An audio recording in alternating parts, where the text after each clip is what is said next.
The protest staged by the youth, famously known as Gen Z, has caught Treasury's attention. The current discussion is really very good for the nation, and including what I hear from the Gen Zs. Treasury Principal Secretary Chris Kiptoo says the government is now keenly listening to their views. They are raising important issues for our nation, and we at National Treasury are listening.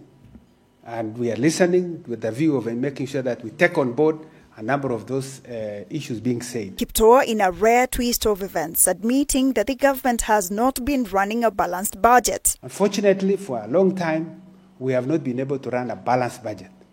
Our revenues have always fallen short of our expenditures, resulting in in need to borrow.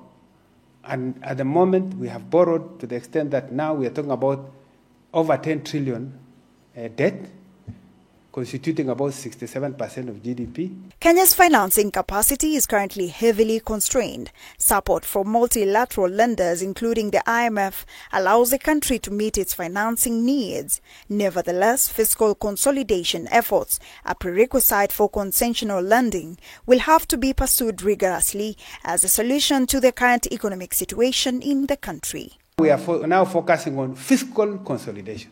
And fiscal consolidation means we try and, as much as possible, balance the budget.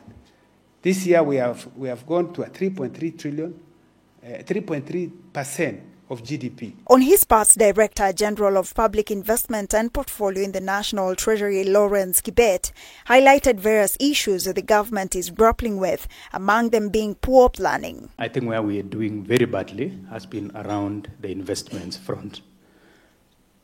To date, the government of Kenya has put in investments which we are approximating from the returns that we have from all our state corporations to about 3.4 trillion Kenya shillings in terms of the asset base.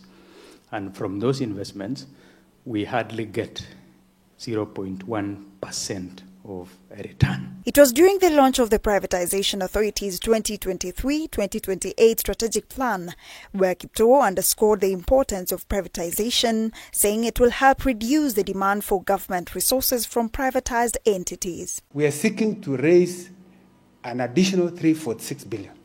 All the noise that you see is only an additional 346 billion, which I think if we sweat our assets, if we were able to do more around privatization and looking at our assets, it is very much possible for us to generate revenue and at least take away the pressure. The strategic plan aims at, among others, addressing the bottlenecks hindering service delivery through giving advisory to the government on how to properly utilize the available resources and invest in the right areas. Linda Koskei, K24 TV.